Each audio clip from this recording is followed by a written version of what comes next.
여러분 안녕하십니까? 뉴스투데이 제주입니다. 최근 러시아가 우크라이나를 침공하면서 우리나라에서도 전쟁에 반대하는 목소리가 높아지고 있습니다. 우리 민족이 독립을 되찾기 위해 나섰던 3.1절이었던 어제, 제주에서도 우크라이나 침공을 규탄하는 시위가 열렸습니다. 조인호 기자가 보도합니다.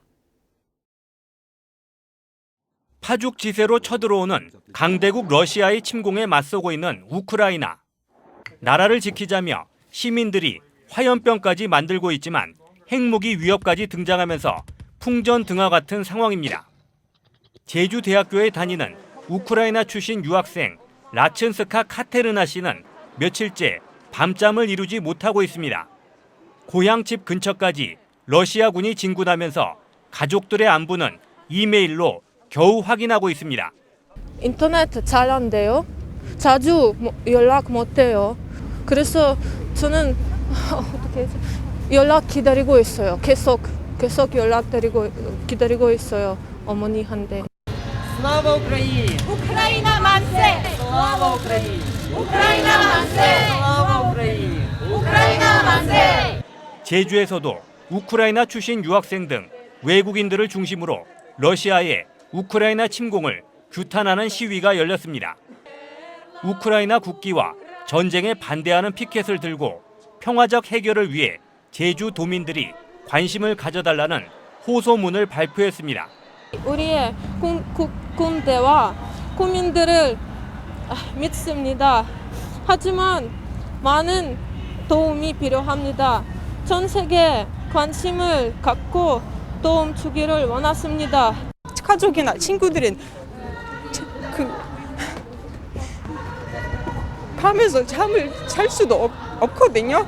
그래서 저도 일어나자마자 뉴스 보고 우리 가족은 안정하는지 좀 고민하고 있습니다. 외국인 유학생들의 시위와 함께 도내 정치권 등에서도 우크라이나 침공을 규탄하는 입장 발표가 잇따르면서 제주 도민들의 관심도 높아지고 있습니다. MBC 뉴스 조인호입니다. 해녀들이 일제 수탈에 맞서 싸웠던 제주 항일 해녀 운동이 올해 90주년을 맞았습니다. 하지만 국가유공자 등록 등 조명 사업은 여전히 미흡한 실정입니다. 김항섭 기자의 보도입니다. 1932년 1월 12일 세화 5일 장터. 수백 명의 해녀들이 일제의 착취에 맞서 대규모 시위를 벌였습니다. 해녀업조합이 해녀들이 채취한 해산물의 가치를 인정하지 않고 일제의 편에서 수탈하면서 시작된 해녀 항일운동. 1931년 6월부터 7개월 동안 17,000여 명이 참여해 238회에 걸친 집회와 시위를 펼친 국내 최대 규모의 여성 항일운동이었습니다. 다른 그 항일 운동은 어찌 보면은 이제 지식인이라든지 그런 인텔리 계층의 그런 주도의 그런 항일이었다고 하면은 이번 제주 현지 항일 운동은 정말 소외받고 착취를 당하는 그런 계층 중심의 항일 운동이 아니나. 이처럼 여성이 주도한 최초의 항일 운동이라는 의의가 있지만 국가유공자 등록 등 조명 사업은 여전히 미흡합니다. 항일 운동을 주도했던 해녀 5명 가운데 3명만 국가유공자로 인정됐고 나머지 2명의 서훈은 아직 받아들여지지 않았습니다. 투옥 기록 등 관련 자료가 부족하다는 이유로 국가유공자로 인정받지 못하고 있는 겁니다. 증빙자가 부족하다 함으로 인해서 지금 조명받지 못하기 때문에 여기에 대한 자료를 우리가 충분히 확보하고 있기 때문에 조속히 빠른 진례에 독립운동으로 선정되도록. 제주도는 해녀 항일운동 90주년을 맞아 오는 8월 해녀 항일운동 과정을 정리한 제주도 해녀 투쟁의 사실을 번역한 특별전과 마당극 등을 선보일 계획입니다. MBC 뉴스 김항섭입니다. 도내 학교들이 일제 식민지 잔재 지우기에 나섰습니다. 제주도 교육청에 따르면 도내 학교 13곳이 교목을 가이즈카 향나무에서 우리나라 고유 수종으로 교체했고 2곳은 영산홍 등 교화를 다른 종으로 바꿨습니다. 우길기나 월계수, 임문양 등의 교표와 교기를 바꾼 곳은 13곳이었고 4곳은 교훈을, 2곳은 교가를 바꿨습니다.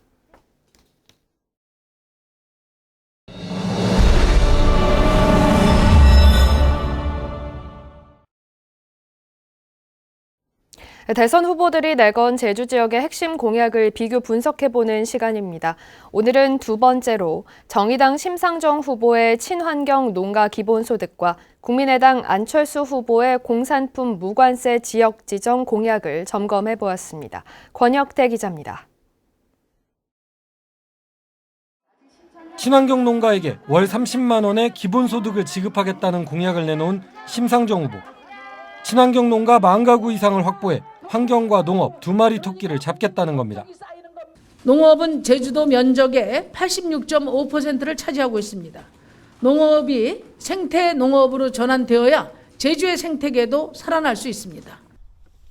그러나 재원 마련 방법은 모호합니다. 일단 중앙정부 일반회계로 마련하겠다는 계획이지만 다른 지역과의 형평성 문제가 나올 가능성이 높습니다. 현재 지급되는 각종 직불금, 지원 기금과의 중복 문제를 어떻게 해결할지도 정책 실현의 관건이 될 것으로 보입니다.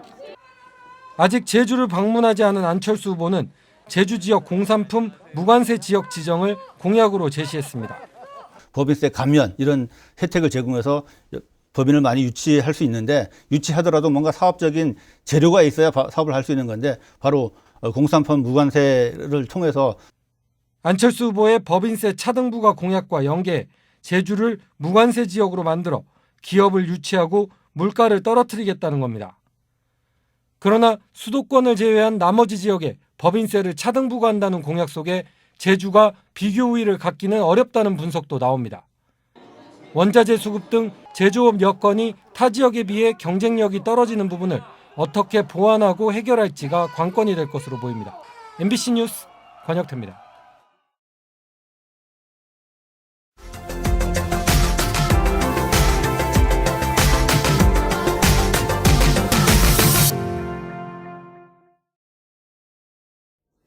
최근 여수 국가산업단지에서 폭발로 인한 대형 사고가 끊이질 않고 있는데요. 최저가 입찰제 등 비용 절감을 최우선에 두고 업체를 선택하다 보니 사고 위험이 커지는 등 악순환이 반복되고 있는 겁니다. 여수 MBC 안상혁 기자가 보도합니다. 노동자 4명이 숨지고 4명이 부상을 입은 여수 산단 내 여천 NCC 폭발 사고. 인근에 있는 2일 산업에서 폭발이 발생해 노동자 3명이 목숨을 잃은 지 불과 2달 만이었습니다. 사상자 8명 가운데 7명은 하청업체 직원. 이번에도 위험의 외주화가 반복됐지만 업체 측은 관례라는 입장을 내놨습니다. 산업단지의 상당수 대부분의 정비 작업은 전문 업체를 통해서 정비 작업이 수행되고요. 작업에 특화된 전문 업체가 있습니다. 그런 업체의 계약을 통해 가지고 정비 작업을 수행하고 있습니다. 노동자들은 업체들이 시행하고 있는 최저가 입찰제가 반복되는 사고와 무관하지 않다고 지적합니다. 비용 절감을 최우선에 두고 업체를 선택하다 보니 안전은 뒷전으로 밀리고 결국 대형 사고로 이어지는 악순환이 반복되고 있다는 겁니다. 전문 건설업체 입장에서는 이 공사를 따기 위해서는 금액을 적게 쓸 수밖에 없는 거고, 그러면 이 적은 비용을 어디서 만회할 거냐면 결국은 인건비예요. 안전관리에 들어가는 비용을 최소화할 수밖에 없는 거죠. 그렇게 되면 안전에 구멍이 뚫리게 되는 거죠. 낡은 시설도 문제입니다. 조성된 지 50년이 넘으면서 죽음의 화약고라는 오명이 붙을 정도로 사망사고가 반복되고 있습니다. 최근 6년 동안 전국의 산업단지에서 중대사고로 목숨을 잃거나 다친 노동자는 모두 230명. 이 가운데 20년 이상 된 노후 산단의 사상자가 98%를 차지하고 있습니다. 반면 지어진 지 20년 미만인 산업단지의 사상자는 1%에 불과합니다. 산업단지 내에 기업 하나의 어떤 문제가 아니고 지자체라든가 중앙정부라든가 또 유관기관 또 관계 전문가, 외부 전문가들이 협업 체계를 구축해서 과학적이고 항구적인 대책을 수립해야 합니다. 산단 내 안전사고가 끊이지 않고 있는 가운데 산업 현장을 안전한 일터로 만드는 것은 여전히 풀어야 할 과제로 남아 있습니다. MBC 뉴스 안상혁입니다.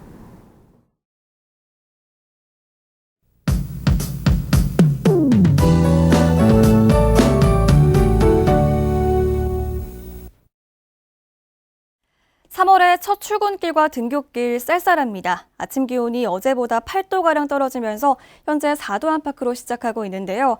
아침에 나오실 때 옷차림 따뜻하게 하시기 바랍니다. 오늘 차차 맑아지겠고요. 볕이 들면서 낮에는 온화하겠습니다. 중국 상하이 부근에 위치한 고기압의 영향을 받겠는데요. 제주 전 지역에서 맑겠고 오늘 공기질도 양호하겠습니다.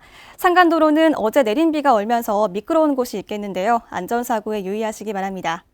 현재 기온 보시면 북부 지역은 5도, 동부 지역은 4도를 보이고 있고요. 낮 기온은 북부 지역 10도, 남부 지역 11도까지 오르겠습니다. 서부 지역은 8도가 예상됩니다. 도서 지역도 구름 많다가 오후부터 차차 맑아지겠고요. 예년 이맘때 날씨를 보이겠습니다. 해상에는 오전까지 바람이 강하게 불겠습니다. 물결이 2.5m까지 높게 일겠고요. 오후부터는 파고가 잦아들겠습니다. 당분간 맑고 일교차 큰 날씨가 이어지겠는데요. 낮에는 예년 기온을 웃돌면서 포근하겠습니다. 날씨였습니다. 50대 어선 선장이 실종돼 경찰이 수색에 나섰습니다. 제주 동부경찰서에 따르면 제주시 삼도동 57살 김은철 씨가 지난해 12월 16일 고기잡이를 다녀오겠다며 승용차를 몰고 집을 나간 뒤에 연락이 끊겼다며 아내가 신고했습니다. 경찰은 김 씨가 집을 나간 지 열흘 뒤에 서귀포시 성산읍에서 함께 술을 마셨다는 지인의 진술을 바탕으로 행적을 찾고 있습니다.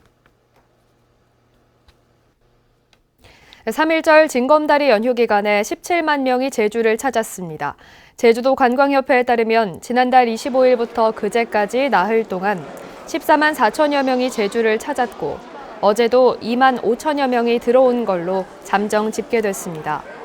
이에 따라 징검다리 연휴 닷새 동안 입도객은 17만 명으로 지난해 같은 기간보다 15% 늘었습니다. 제주 들불축제 행사 참가자 신청이 오늘부터 시작됩니다. 제주시는 코로나19 감염 확산을 막기 위해 들불축제 개막 행사와 오름 불놓기, 묘목 나눠주기 등의 행사를 제한적으로 진행하며 오늘부터 온라인으로 참여 신청을 받습니다. 들불축제는 오는 18일부터 4일 동안 제주시 애월읍 봉성리 새별오름 일대에서 열리며 축제 하이라이트인 오름 불놓기는 둘째 날인 19일 저녁에 진행됩니다. 코로나19 장기화로 인한 소비 부진으로 수산물 위판액이 줄어든 걸로 나타났습니다.